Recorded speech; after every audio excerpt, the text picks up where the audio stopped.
Você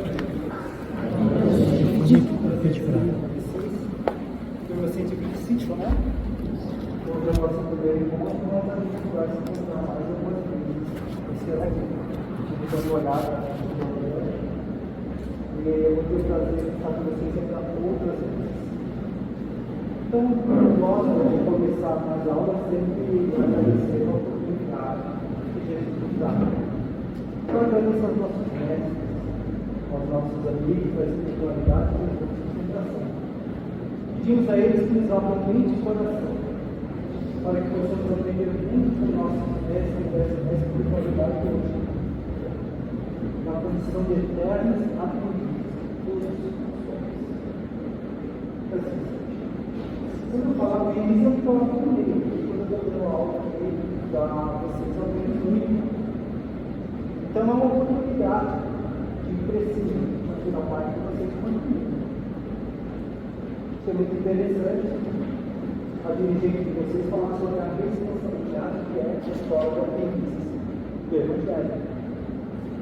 Eu tenho um caso muito interessante sobre isso, porque quando eu fiz participei da primeira turma, na verdade começou no Allan Kardec, em São Mateus. O Allan Kardec era da Federação, era da Aliança.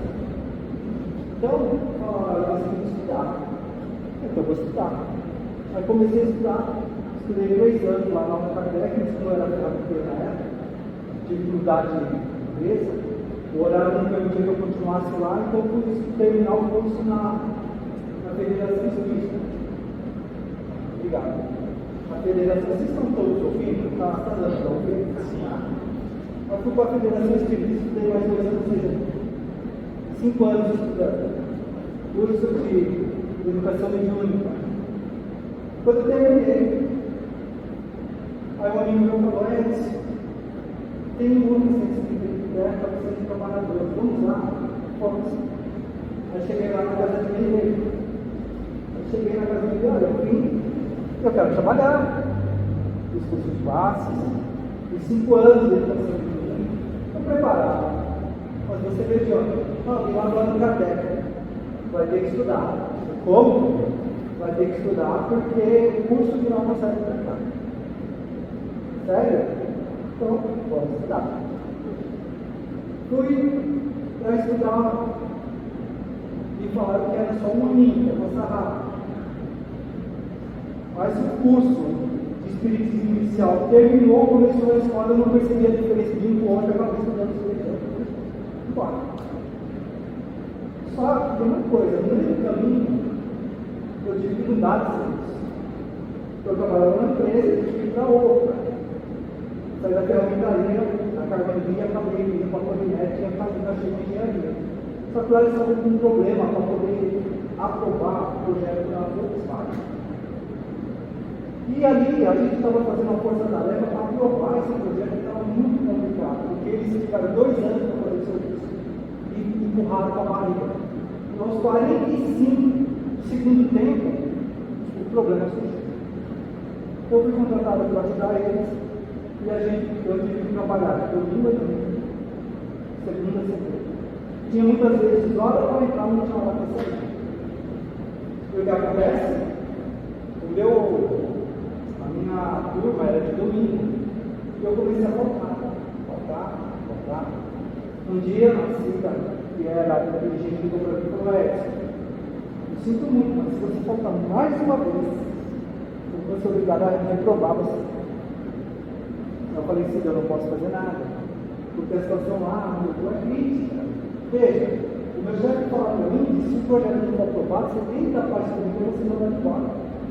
Eu não posso dormir com esse peso na consciência. E não ter feito o máximo possível para ajudar essas pessoas. Então, vamos fazer o seguinte: eu vou reprovar você. Então, eu sou o presidente da escola da Evangelho. Quando ela falou: mas olha, atrás da nossa turma, tem a turma da Manu, há 6 meses atrás. Então, você pode encaixar daqui a 6 meses na turma dela. Tá bom, vou fazer isso. Falei, o tempo passou, aprovamos o projeto. Você vai seguir turma da linguagem,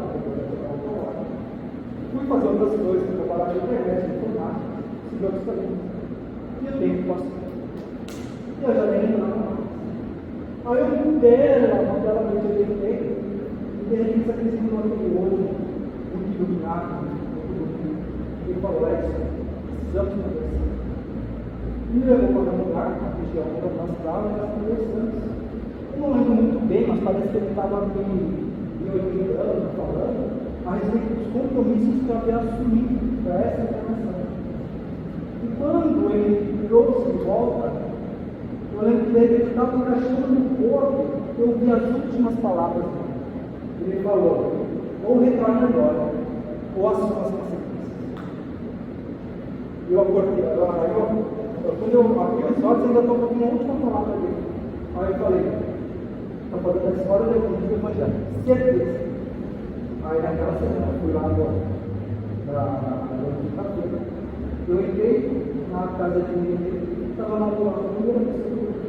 E Manu, que bom que você está aqui, você conversar com você. Pois não, expliquei pela situação, falei: eu quero encaixar na sua turma, você aceitaria mais uma?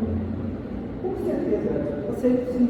Mas só me fala uma coisa, até que aula que você foi na escola da Silva? Eu falei: olha, não sei. Não tenho a menor ideia. Mas eu sei que até onde eu conseguia foi com igreja. Aí ela falou assim: não tem problema, eu ligo para ela e ela conversa.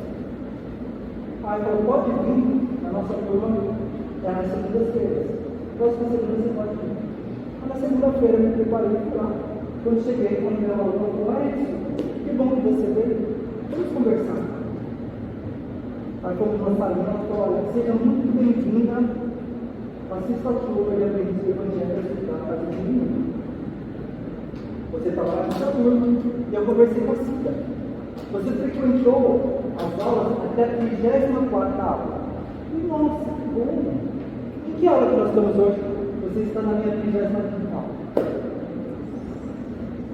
Então, meus irmãos, eu aprendi com isso. E mesmo a nossa entrada nos cursos que nós vamos fazer, isso é grandíssimo para explicar. E é coisa que não se deve negligenciar. Devemos, quando temos a oportunidade, levar a sério. Ainda mais porque esse curso é dado gratuitamente, né? Mas valorize, porque senão pode ser que o seu mentor faça como eu, te chame para um bate-papo e depois ele te fala, ou faça o curso com as coisas. Né? Eu prefiro fazer o curso. Vamos então? Hoje nós vamos falar sobre a separação dos reinos, sua destruição, cativeiro, a reconstrução de Jerusalém. Isso daqui é sobre a história do povo de Israel. Nós vamos abranger um período de tempo que começa com a morte de Salomão e vai até a fundação e depois a morte de Alexandre o Grande. Um período de tempo que dá mais ou menos 608 anos. Ou seja, cada minuto que nós conversamos aqui equivale naquela timeline a 12 anos. Então, nós temos muito que falar a respeito. Quem sabe o que é isso? Ah, pode falar. Tem Salomão. Oi? Exatamente.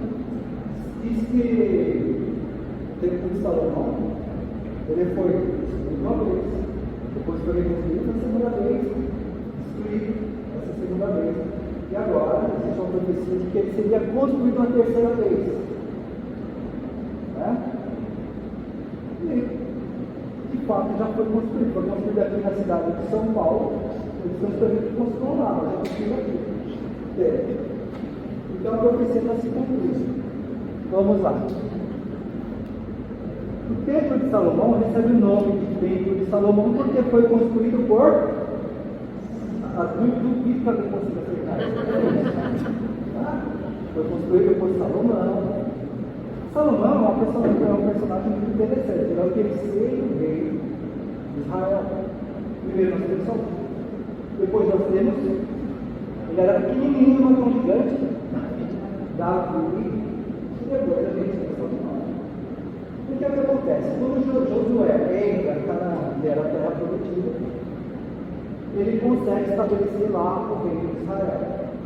Mas existe um período de anarquia, que depois foi solucionado pelo governo dos juízes. Mas o governo dos juízes tinha um problema sério, ela não conseguia unificar as tribos. E as tribos eram 12. E elas estavam sempre ali, brigando, tendo tendências umas com as outras. Foi quando então eles falaram: nós precisamos ter um rei. O primeiro rei, Saul. Conseguiu, de certa forma, unificar uma parte, mas essa unificação ia acontecer de verdade só quando Davi governou. Saul governa durante 40 anos, Davi governa durante, Saul governa durante 20 anos, Saul durante 40 anos, e depois vem Salomão governa durante 80 anos. A Bíblia não diz como ele morreu, como ele saiu de cena. Mas o certo é que ele sai de cena e ele deixa para os seus filhos a continuação de governar a Israel. Porém, o que acontece aqui? Na verdade, Israel era dividido em dois reinos diferentes. Ao sul nós temos Judá, com Jerusalém como sendo a capital, e nesse período aqui nós temos o reino de Israel ao norte, com Samaria sendo a capital. Entende? O rei que é colocado aqui, da descendência de Salomão, que é Jeroboão, olha que nome lindo. Se alguém tiver aí pensando em nome para filho, leia essa aula, que tem nomes maravilhosos, tá bom? Jeroboão, e lá embaixo nós temos Roboão, parentes, mas o que acontece? Em vez deles governarem ali, um auxiliando o outro, como que seria o desejável, eles começam a brigar, a criticar, o Jeroboão critica Roboão, e Roboão critica Jeroboão, e fica aquela briga. E quando um reino se divide, começam as brigas os outros reinos ao redor, todos os antigos inimigos dos israelitas, eles começam a ficar de orelha em pé, falando: nossa, eles estão brigando entre si. Uma família pode ser muito forte, mas se eles começarem a brigar entre si, se tornam mais fracos, não é? É o que eles pensaram aqui. Eles estavam cercados pelos Moabitas, pelos Amonitas. Ali em cima tinham os fenícios, os filisteus, todos inimigos, que foram depois apaziguados por grupo de reis. Porque é aquela velha situação: se você tem um inimigo mais forte que você não deve brigar com ele. Você faz o quê? Você junta a ele. Mas depois, com a morte de Salomão, todas essas alianças de paz aqui, deixaram de valer. Então esse é o princípio das dores para eles. Vocês sabiam que Salomão tinha mais de 100 esposas? Eu às vezes fico pensando: meu Deus, as minhas esposas sozinhas já não estão pagando. Eu devo ter dado uma sensação de Deus, muita paciência com Salomão. Minha esposa não está muito legal. Mas vamos lá. Nesta época foi quando encarnaram grandes profetas, médios, intérpretes, espíritos superiores, que anunciaram a vinda de Jesus. Ali, na parte norte, em Israel, nós temos em destaque dois grandes profetas, Elias e Eliseu. Nós vamos falar bastante a respeito deles. E embaixo nós temos vários outros: Isaías, Jeremias, Oséias, Amós, Ezequiel, Daniel, Zacarias. Tanto Daniel quanto Isaías falaram muito da vida do Messias. Isaías conseguiu prever com perfeição até detalhes das circunstâncias em que Jesus atuaria na Palestina até mesmo a sua morte. Detalhe, impressionante. Mas vamos lá. E aqui nós temos Elias, que era um grande profeta, e que até hoje é considerado entre os israelitas como sendo um dos maiores profetas de todos. E o que aconteceu? Inicia-se também um processo de culto de ídolos em Israel, depois que o rei Acabe casa-se com Isabel, e então o profeta Elias desafia 400 sacerdotes de Baal. Isso acontece por quê? Porque essa sucessão foi passando e a sucessão foi andando, até que um dia Acabe sobe ao poder em Israel, ao norte. E o que ele faz? ele casa-se com uma esposa finícia, chamada Jezabel. Alguém aqui gosta dessa novela da Record? Eu não assisti, mas já vi lá que a rainha não cheirava não. Existirá uma outra? Essa é uma aula difícil, muito difícil, porque a gente vai ver quantos mandos eles faziam naquela época pelo poder, e quanto que a religião, quanto que a noção de Deus era deturpada nesses tempos. Quão grande a bênção de Jesus ter vindo nos revelar um Deus de amor, como Ele fez, entendeu? Mas a gente vai ter coisas difíceis aqui. Mas existe aí uma aula pior, mais difícil, chamada Expressões ao Exterior. Vocês vão ter mais para frente. Lá, Expressões ao Exterior é quando veio o Redentor. Né? O Redentor eles já fizeram ou não? Ainda não. Lá para frente, ainda não sei. Então, o que acontece? Vamos para fora.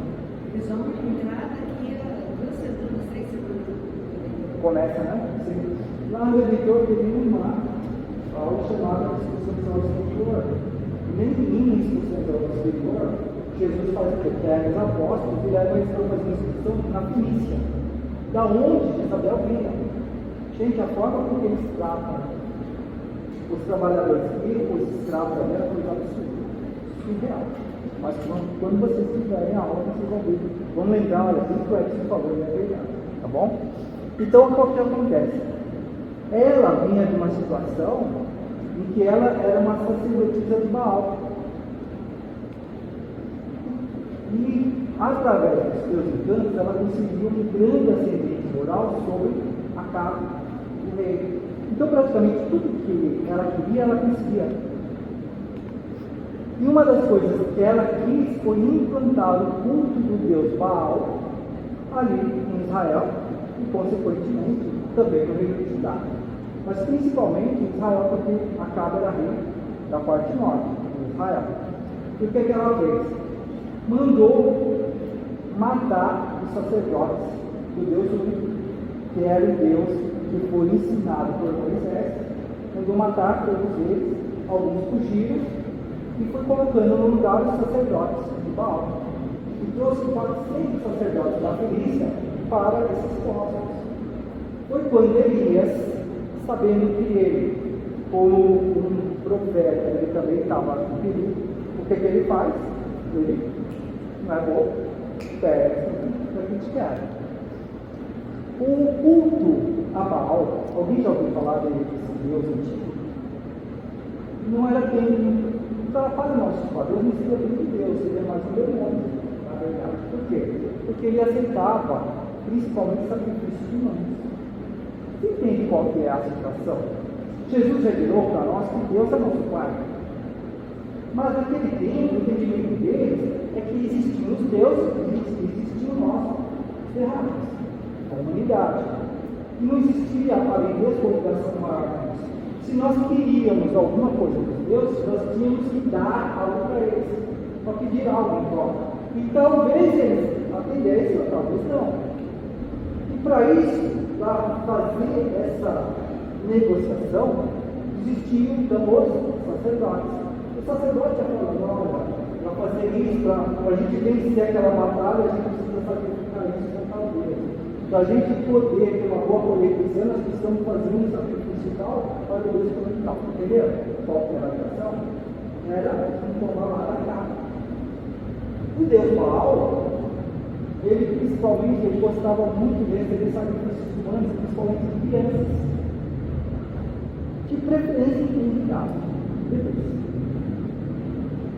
Então a gente vê aqui, ó, que está sendo ofertado um bebê. Ele colocava aqui no braço do ídolo. O ídolo normalmente tinha chifres de uma cara de, assim, tipo de touro, né? E existia um dispositivo. Aqui embaixo, aqui, ó, existia um braseiro e aqui existia um dispositivo.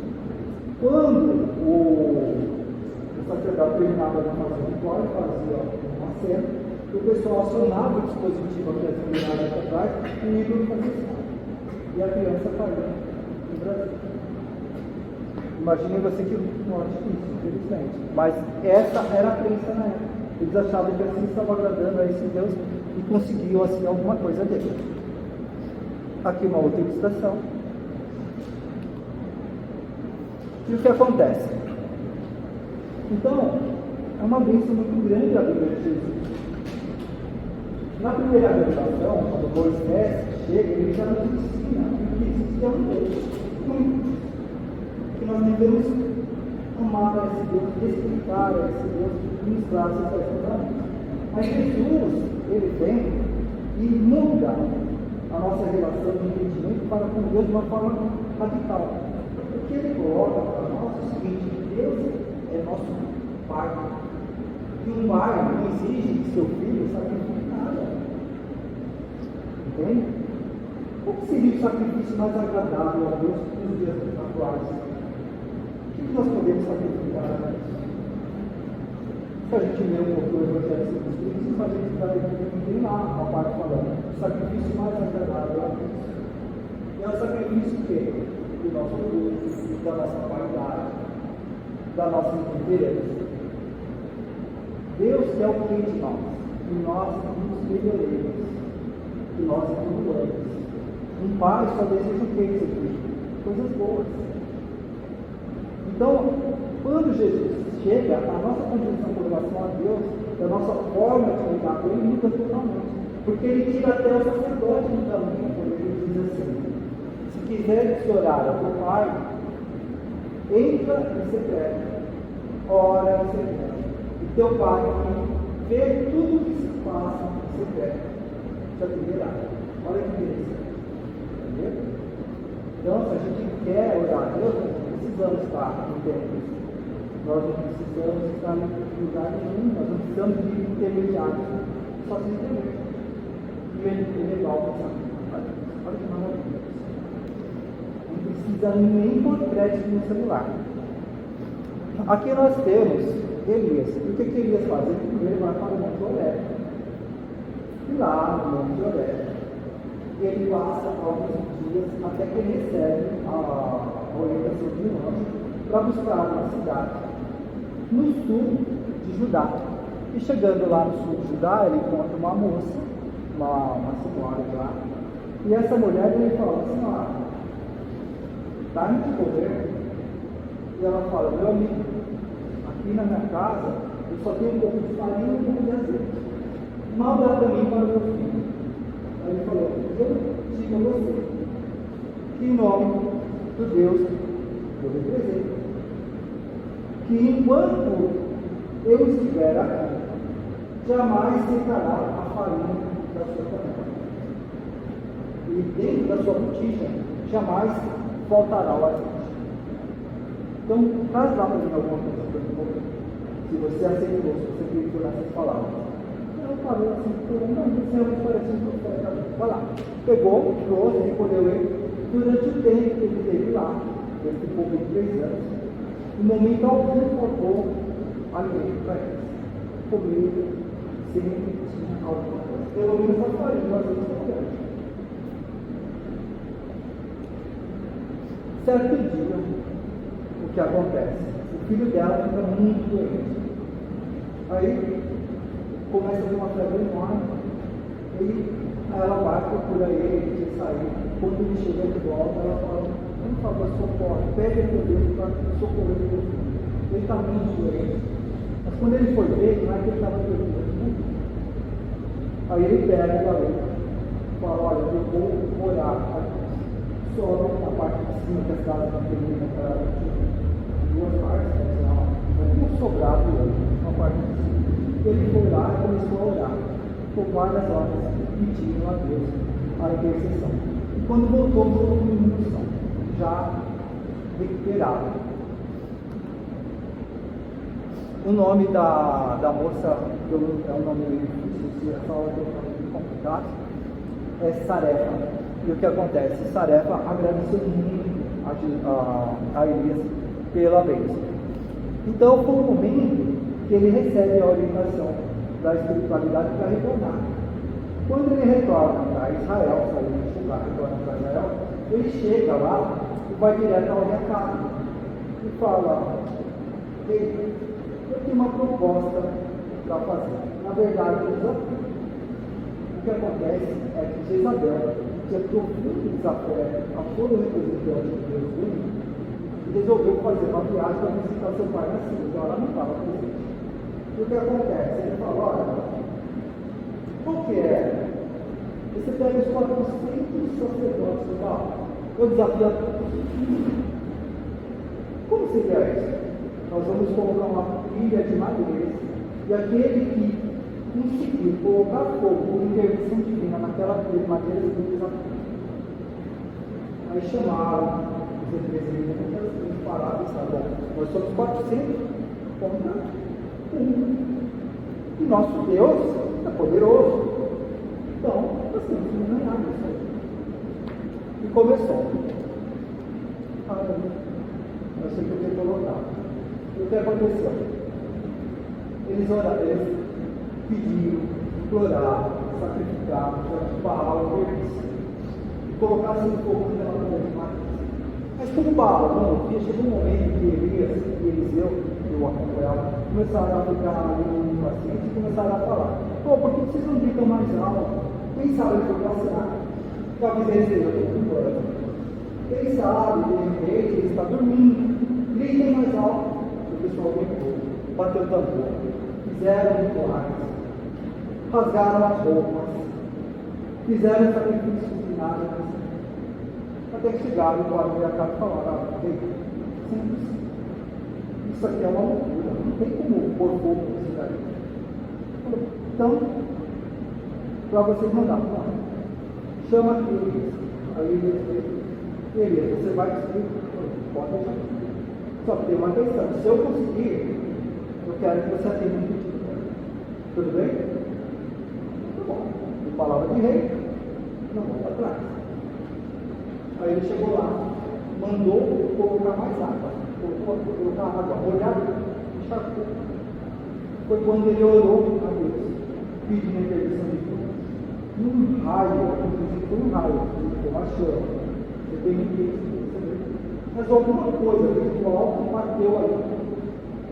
E a filha pegou fogo imediatamente. A partir daí, ele veio o desafio. Aí ele chegou para a casa, chegou para a igreja e falou: então, Elias, o que você deseja? Ou poder, propriedades. Peça o que você quiser. Eu quero a cabeça desses 400 sacerdotes. Mate todos. Aí o que ele teve que fazer? Mandou passar a fim dos 400. Infelizmente, após a derrota dos seguidores de Baal, Elias ordena que eles sejam degolados, comprometendo-se espiritualmente ao ponto de, em futura encarnação, como João Batista, ele recebe o mesmo tratamento do rei Herodes. Inclusive, era o mesmo rei Acabe, que era casado com Herodíades, que era a mesma Jezabel encarnada.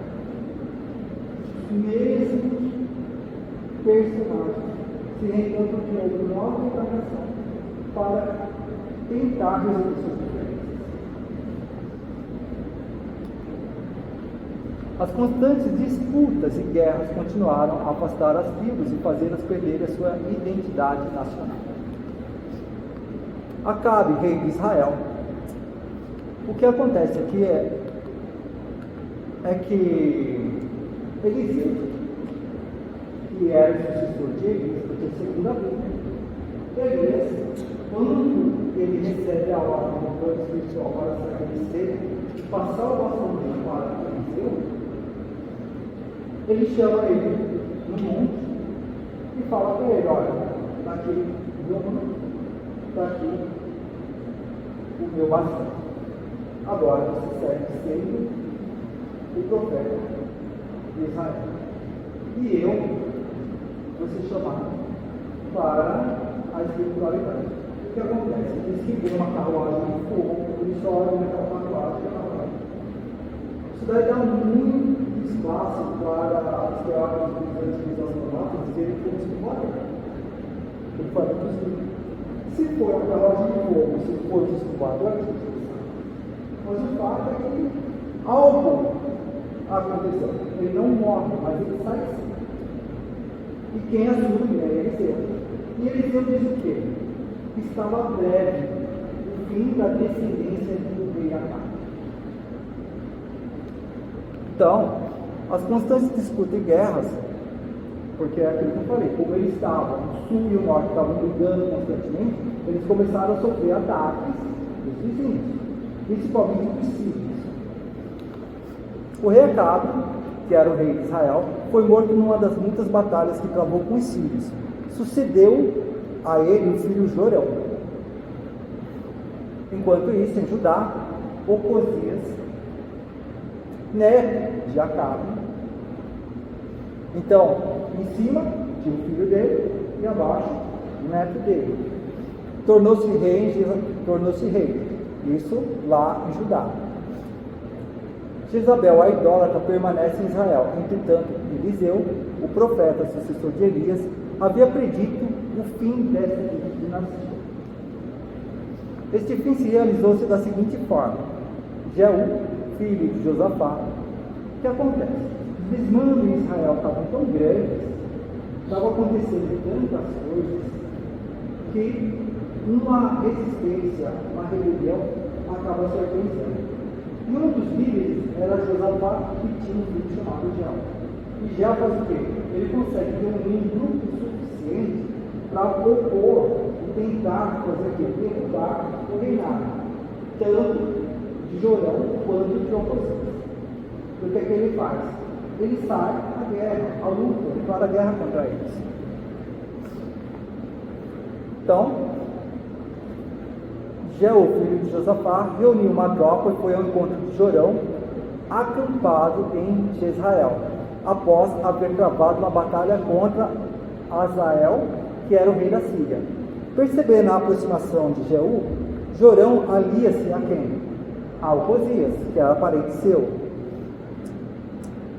e era o rei da parte de baixo lá, de Judá. E então o que acontece? Existe uma batalha tremenda, mas Jeú sai vencedor. Acaba matando Jorão e depois ele persegue Ocosias e mata Ocosias também. Então, assim seria para terminar, no caso, a geração de Acabe. Mas isso ainda não acontece aqui por causa dessa batalha. Vejam só.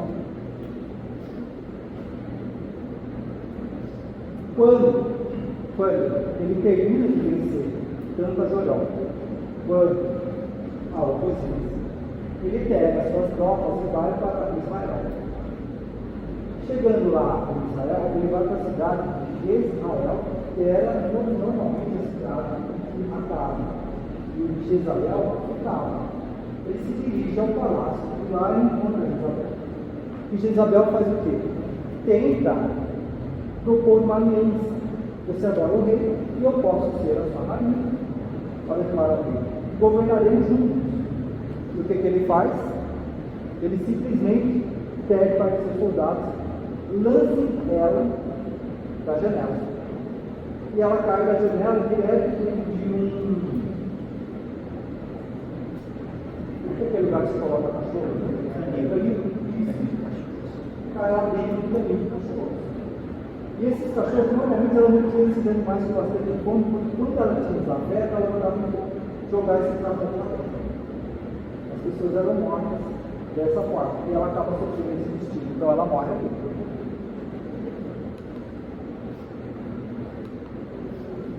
E o que acontece?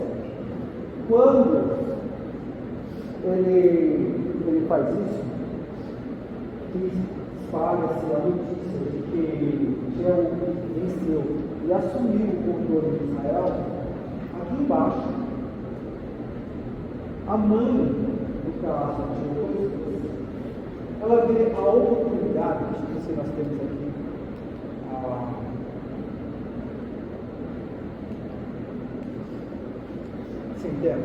no caso, a mãe de Ocosias se chamava Atália. Quando Atália fica sabendo que o rei, seu filho, havia morrido ali no reino de Judá, e que Israel, ao norte, havia sido tomado por Jeú, o que ela faz? ela vê a oportunidade dela assumir o poder, assumir o controle, se tornar ali a mandatária. Mas para isso, ela tem que matar os filhos de opositores, e manda matar todos eles, que eram seus próprios. Entendeu? Então a gente vê até que ponto acontece a disputa de poder naquelas épocas, não quis fazer o que está acontecendo. Infelizmente, algo terrível. Acontece então que Atália, a mãe de Ocosias, manda matar os próprios netos. Porém, um deles, que era Joás, consegue ser mantido vivo e em segredo. Passam-se vários anos, e quando ele tinha ali aproximadamente 16 anos, ele volta para reclamar do trono. Como ela tinha sido uma governante extremamente déspota e muito cruel, o povo, juntamente com os representantes de Joás, conseguiram, através de uma rebelião, tirá-la do poder. E ele, Joás, assume o trono no sul. Com a idolatria e a dispersão dos hábitos religiosos, os reinos afundam-se cada vez mais e entram em desacordo entre si até que surge uma nova esperança.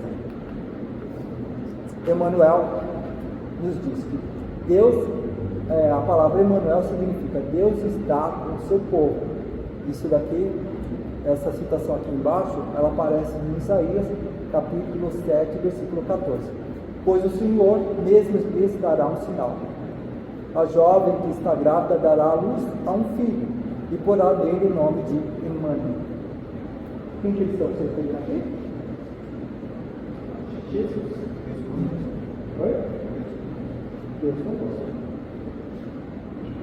Muito sofrimento e desajustes ocorrem, porém, antes do Cristo poder ajudar. Nesta época, após Josias restabelecer a liberdade do povo perante os invasores, também retomou as tradições, auxiliado pela descoberta dos textos do Deuteronômio, contendo os ensinamentos das principais tradições religiosas. Os idólatras foram expulsos e uma nova aliança com Deus é estabelecida. O que acontece é o seguinte: após essa passagem, de Jeú, a gente verifica que no ano 700, o rei Acabe governou em 835 anos. Então passa-se mais de 100 anos, do ano de 722, ao norte, nós tínhamos ainda o reino de Israel, e embaixo o reino de Judá. Porém, os sírios atacam o reino de Israel. O reino de Israel não era um reino assim, vamos dizer, império, não tinha um exército forte para se defender.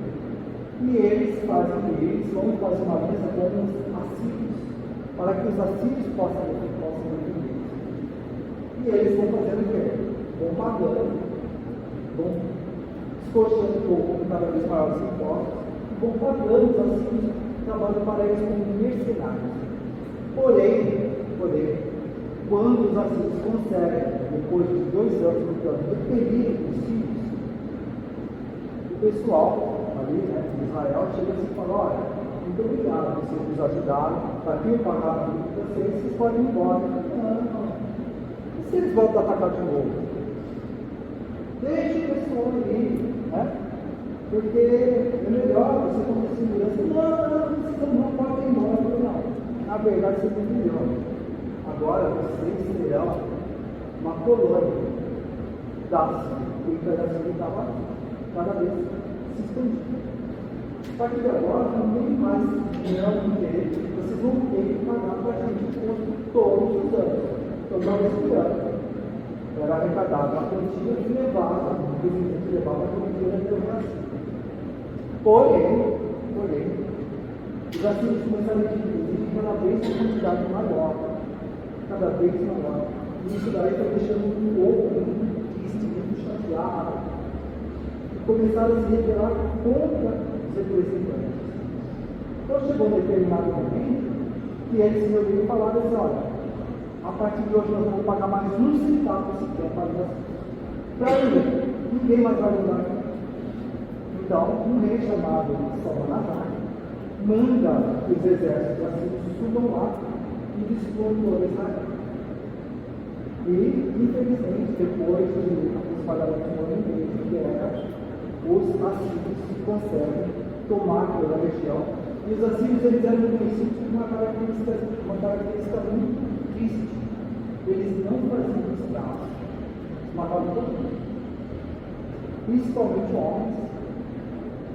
Às vezes levavam crianças para poder ser educados lá, mas em geral, matavam todo. E o que eles fizeram? Destruíram Israel. Muitos conseguiram fugir, os que não fugiram morreram. A partir do ano 722 a.C., Israel não existe mais. Passa a existir somente o reino de Judá. Entende? Por isso, que aí essa região, depois que o Império Assírio se dissolve, começa a ter outros, aquela região ao norte de Judá começa a ser habitada por outros povos. E é por isso que é o tempo de Jesus. A gente vê que quando ele está no posto de Jacó, que vai começar a falar com você, que é a samaritana, ele pede um copo d'água e ela se espantou. Como que um judeu havia de pedir água para uma samaritana? Os samaritanos, os judeus, ensinavam bem. E ela tinha alguns questionamentos. Como que ela deveria venerar e honrar a Deus? No Monte de Garazim? Deveria ir ao templo de Jerusalém? De que forma? Porque uns diziam uma coisa, outros diziam outra, um falava que o vale era do jeito, outro falava que o vale era do jeito. Então a confusão estava estabelecida por causa disso. Mas justamente qual que é a raiz desse acontecimento? 722 a.C., no momento em que o rei Assírio, Salmanasar, manda destruir o reino de Israel. Tá bom? Então, nessa época aqui, o que acontece?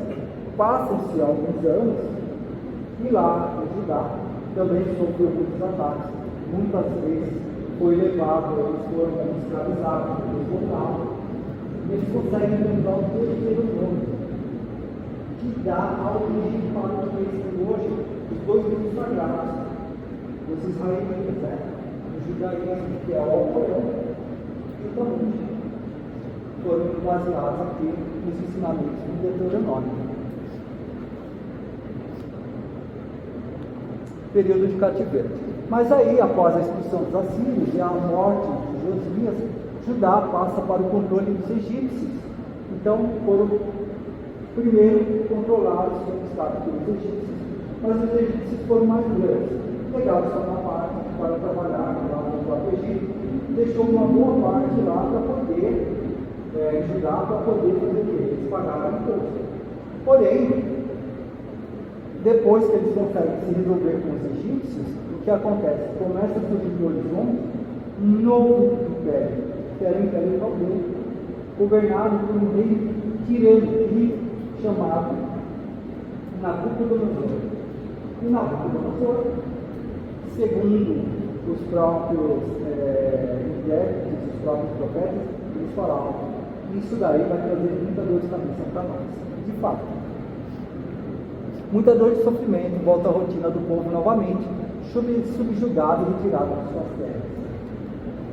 Então aqui a gente tem o rei Salmanasar, e o que acontece? Quando ele vai a primeira vez lá, ele domina a região de Judá, pega todos os homens que podem trabalhar, e pega algumas crianças para serem educadas na cultura caldeia, e leva eles para a cidade da Babilônia, que era a metrópole do Império Caldeu. Chegando lá, alguns dessas crianças se destacam. Um dos que mais se destacou foi o Daniel, porque o rei era dado por sonhos, e ninguém conseguia interpretar esses sonhos. O primeiro sonho dele, ele teve um sonho que estava encontrando, e ele chama todos os sábios do Império, os maiores. E ele fala assim: eu quero que vocês interpretem o sonho meu. Pode fazer a interpretação e falar: mas o senhor nos faz sonho. Não.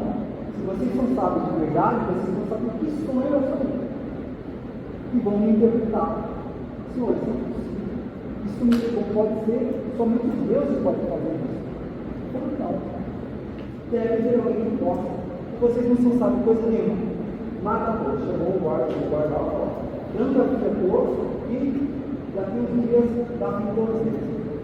Foi quando Daniel veio saber o que estava acontecendo, pediu a oportunidade de se entrevistar com o rei, e pediu tempo. Então o rei, eu não precisava, pois é, você tem esses dias. Deu para ele uma semana. Quando ele voltou, ele falou: eu tenho aqui eu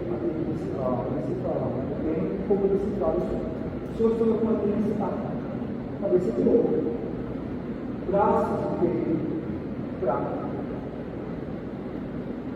De bronze era o abdômen, e as pernas de ferro, e de barro eram os pés, de barro misturado com ferro. Ele falou: realmente é isso mesmo. E qual a interpretação? Ele falou: serão outros infernos que nos surgem. Então nós vimos, a gente não tem na história a idade do ouro, a idade do bronze, a idade do ferro, era essa. E hoje nós estamos na idade do barro e do ferro. O que era essa, sabe? O que pensava que estava querendo colocar? A questão da agenda transhumanista, né? Hoje a gente está vendo pessoas biônicas, está surgindo um olho tecnológico, pessoas que estão usando PS. Diferença, se a gente fosse falar sobre essa questão, a gente ia ir muito longe, então deixa quieto. Mas a base é essa, tá? Mas o que acontece? Em outro dado momento, ele também tem um sonho chamado Daniel, e Daniel interpreta para que ele reconhecesse que Deus era Deus, e Deus distribuiu o poder, de acordo com a conversa, ele, na cultura do sonho, haveria de passar por 7 anos se comportando como um animal, comendo até as gramas no chão, e muitas vezes usando como louco. Então, é dito que ele começou a sofrer de um mal psicológico chamado licantropia. 7 tempos, 7 anos.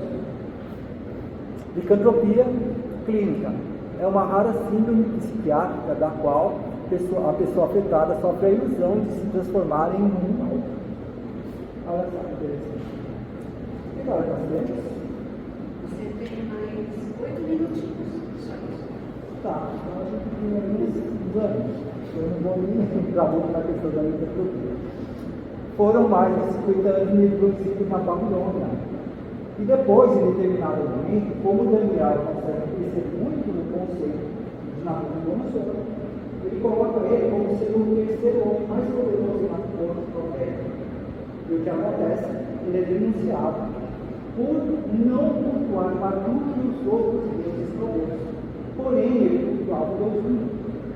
E o que é que Nabucodonosor faz? Ele é do norte. Aí colocou ele na cova dos leões. Porém, um anjo chegou lá e falou para os deuses: quietinho de chão, ninguém vai mexer. O rapaz falou: hoje vocês vão jejuar. E eles passaram a noite jejuando. Aí quando chegou no outro dia de manhã cedo, ele pôde dizer isso. Deixa eu ver, pode dizer, não pode dizer nada. Vamos voltar lá. Aí ele falou assim: o que aconteceu? Por que você não morreu? Ele falou: meu Deus colocou um anjo ao meu lado. Esse anjo ordenou que eles não me fizessem mal, porque Deus sabe que eu, Daniel, cujo nome caldeu era eu,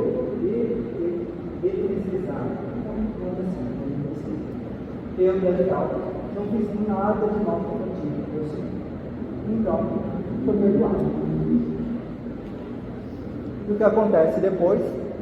Quando o Império Caldeu começa a decair, Nabucodonosor já havia morrido, outros reis haviam assumido, Daniel já havia passado. Surge no horizonte um outro reinado muito poderoso, que é dos Aquimenes, que são os persas. E o grande líder era Ciro II. Ciro consegue dominar toda a região da Caldeia, e chegando lá, ele liberta os judeus para que voltassem à sua terra.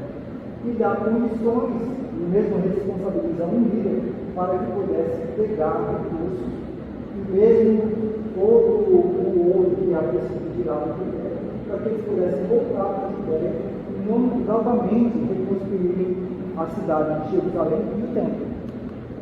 Então, que nós temos Ciro, uma representação, e aqui a gente vê que desde a Trácia até o Egito, chegando até perto dessas regiões aqui mais longínquas da Mesopotâmia, a gente vê que o Império Aquemênida era realmente muito grande. Chegava mesmo até perto do Rio Nilo. Só perdeu em tamanho unicamente para um outro império que surgiu depois, que era o Império de Alexandre. Então o que ele faz?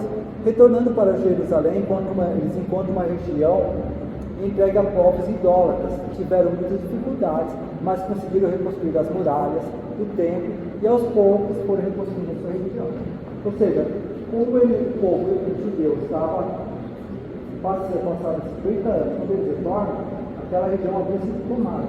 Então, houve muita luta, tiveram que se esforçar muito para conseguir afastar os povos idólatras e retomarem eles novamente a cidade de Jerusalém e reconstruírem o templo e reconstruírem todo o seu sistema religioso novamente.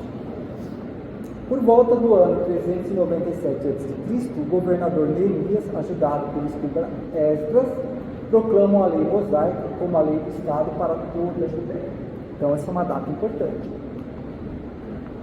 O pensamento grego é levado a todo mundo na época de Alexandre, que acontece em 330 a.C., e passa a dominar todos os territórios e povos, mas a cultura helênica, que era a cultura grega, começa a trazer influência para todos aqueles reinos.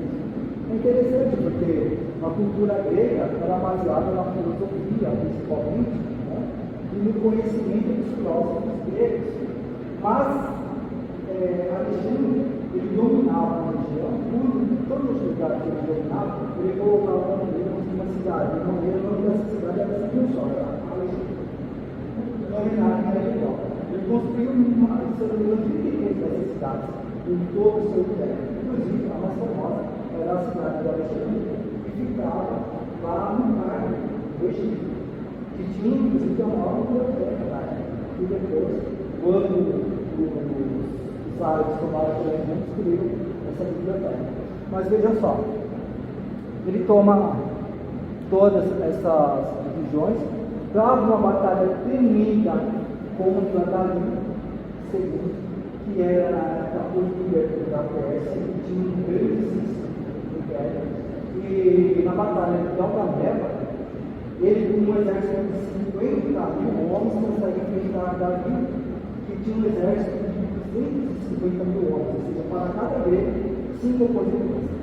Mas ele, através da estratégia muito bem montada, consegue vencer a batalha, coloca Dario para correr, depois persegue Dario e consegue então matar o rei. Na verdade, não tem aquilo que ele é morto.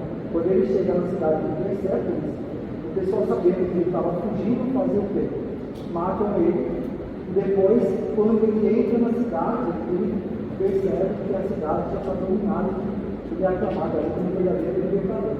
Mas ele fica tão triste por saber que o outro rei não morreu em batalha, que foi morto de uma forma covarde, não foi uma morte honrosa, e depois ele não incendiar toda a cidade de Persépolis. Mas ele estabelece as bases de um império gigantesco, mas que durou muito pouco tempo, saindo desde a Macedônia e chegando até o Rio Indo, perto da Índia.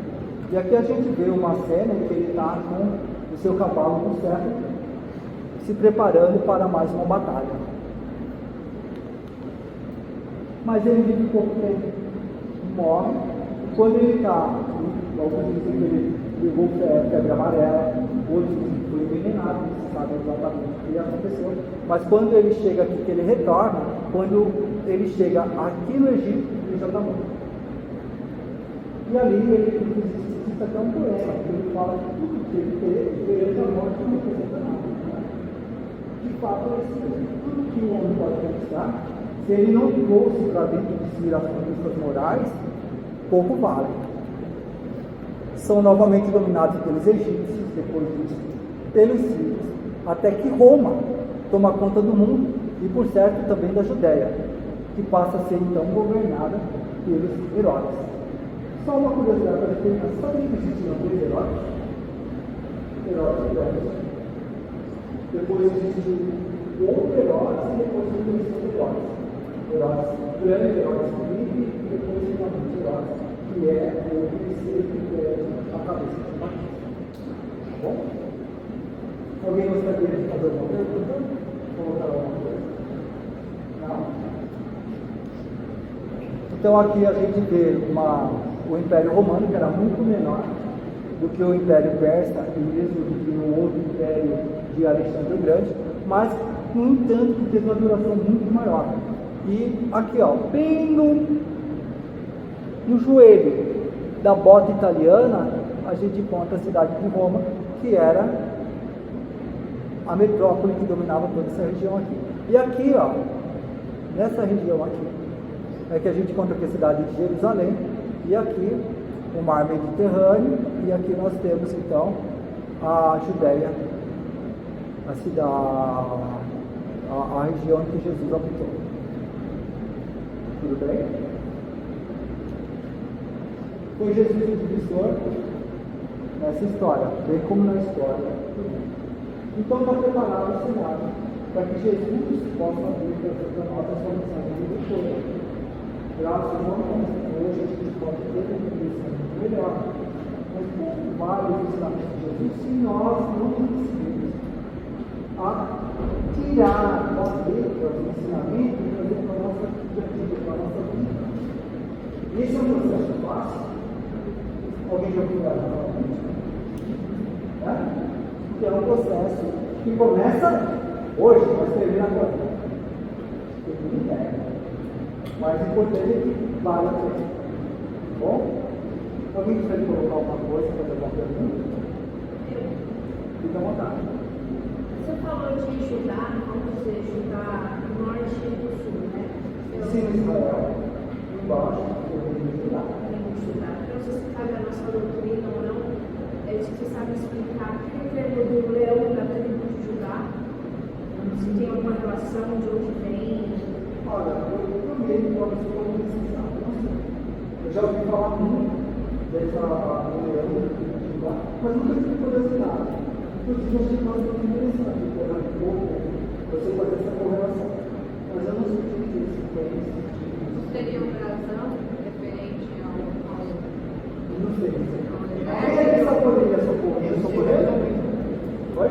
Pode parar nesse dias do gosto sobre chamada leão da tribo de Judá. Quando fala leão da tribo de Judá, a gente vai pensar no Jesus Deus. Por isso que é associado. Quando o leão é associado, geralmente essa parte é tratada muito na igreja evangélica. Mas é que o leão ele é representado como se fosse o leão da tribo de Judá. Seria Deus. Porque a gente costuma dizer que Jesus é o poder. São simbolistas, né? Simbolismo.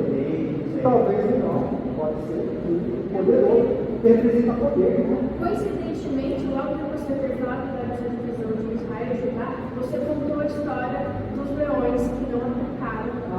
Eu fiquei aguardando uma relação. Justamente porque é uma coisa que eu preciso pesquisar. Se eu acho que eu preciso preparar, assim que eu conseguir alguma informação, eu passo para vocês. Tá bom? Então, falou do papo da Babilônia, que Daniel fez a revelação do sonho, praticamente aquele gigante que ele estava sonhando, era as partes do milho daquela época. Então aquela parte que era a parte de ouro era da Babilônia. exato. Depois assim, a matilha era Não, por alguns peixes, e aqui embaixo bronze. a prata seria que seria o toda a Babilônia, não é isso? Sim, depois da Babilônia, o grande outro império de Deus, você fica aí perto. Aí seria. Inclusive, a Pérsia, uma das coisas que era mais notável, porque tinha muita habilidade com a prata.